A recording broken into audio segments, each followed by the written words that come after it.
O futebol está sempre em constante evolução. Algumas regras que antes eram normais hoje são proibidas. Jogadas que já decidiram títulos foram banidas, uniformes e acessórios que faziam parte do jogo não são mais permitidos. Mas por quê? Algumas dessas mudanças podem parecer sem sentido à primeira vista, mas há razões muito bem justificadas por trás delas. Hoje vamos mostrar algumas coisas que foram banidas do futebol e os motivos que levaram a essas decisões.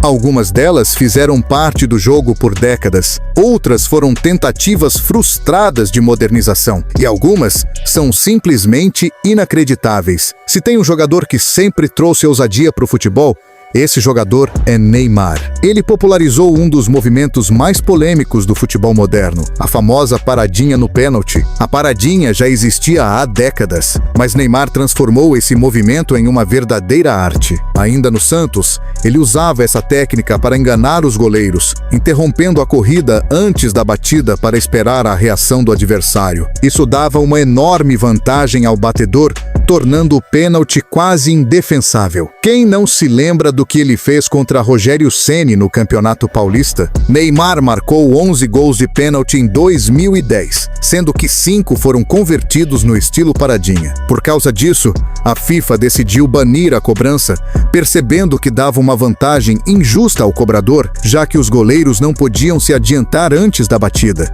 Em 2010, a entidade modificou a regra. O jogador ainda pode desacelerar durante a corrida, mas não pode mais parar completamente antes de chutar. Se fizer isso, a cobrança é anulada e o jogador recebe cartão amarelo. Messi, por exemplo, esqueceu da regra durante um jogo da Champions contra o Milan e se deu mal. A paradinha foi uma das jogadas mais geniais do futebol, mas acabou banida para sempre. Já imaginou um time de futebol jogando sem mangas? Como no basquete, pois isso já aconteceu. E o mais curioso, foi uma Copa do Mundo. A camisa regata no futebol ficou famosa em 2002, quando a seleção de Camarões apresentou um uniforme inovador. Uma camisa sem mangas projetada pela Puma. A ideia era trazer mais liberdade de movimento e um design moderno.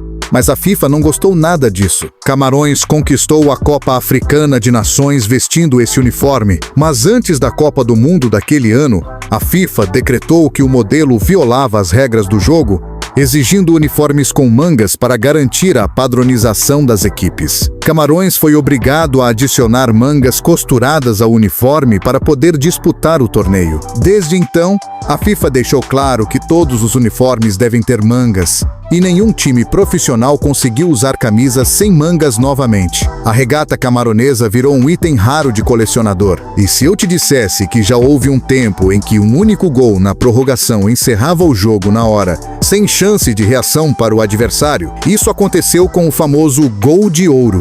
A regra foi introduzida nos anos 90 para tornar a prorrogação mais emocionante e ofensiva. O conceito era simples: quem marcasse primeiro na prorrogação vencia instantaneamente. O gol de ouro decidiu partidas icônicas, como a eliminação do Paraguai para a França nas oitavas de final da Copa de 98 e a final da Euro 2000, quando David Trezeguet marcou o gol de ouro, que deu o título à França contra a Itália. Mas apesar da emoção, a FIFA percebeu que a regra tornava o jogo mais defensivo, pois os times tinham medo de atacar e sofrer um gol decisivo. Em 2004, o gol de ouro foi banido. A FIFA até testou o gol de prata, onde o jogo continuava até o fim do primeiro tempo da prorrogação, mas essa regra também foi descartada. Hoje, as prorrogações seguem o modelo tradicional, com 2 tempos completos e, se necessário, disputa por pênaltis. Comemorar um gol é o momento máximo do futebol, mas algumas comemorações acabaram proibidas porque passaram dos limites. Em 2013, o jogador grego Giorgos Katidis fez uma saudação nazista ao comemorar um gol. A Federação Grega baniu Katidis da seleção nacional para sempre.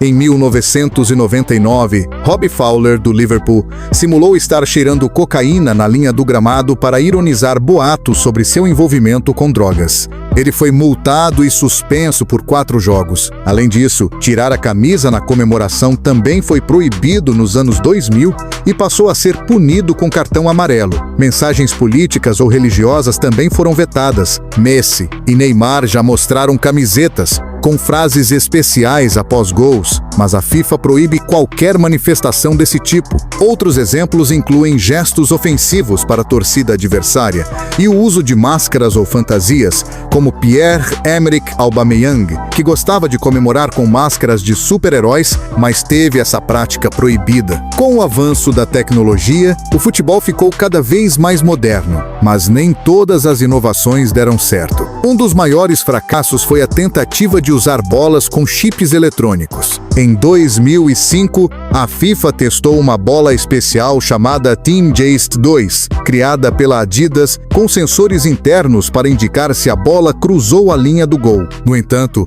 a tecnologia falhou nos testes. Era extremamente cara e os jogadores reclamavam que a bola tinha um peso diferente. A ideia foi abandonada e anos depois a FIFA optou por uma solução mais eficiente, a tecnologia da linha do gol baseada em câmeras. Outra proibição polêmica foi o uso de joias e acessórios.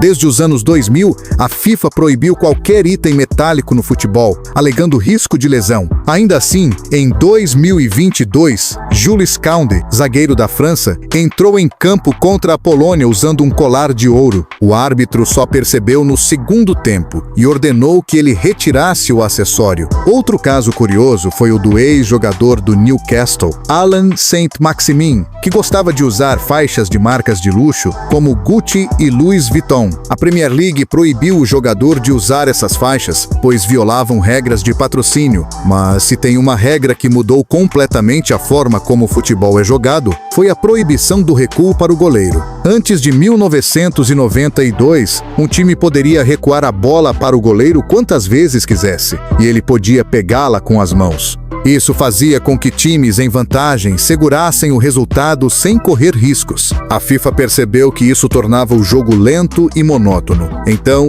em 1992, implementou a regra que proíbe o goleiro de pegar com as mãos um recuo feito com os pés. Com isso, o futebol ficou mais dinâmico e ofensivo. Hoje, goleiros como Manuel Neuer e Ederson se destacam por sua habilidade com os pés, algo impensável antes dessa mudança. Essas foram algumas das regras e itens banidos do futebol ao longo dos anos. Mas e você? Qual dessas proibições mais te surpreendeu?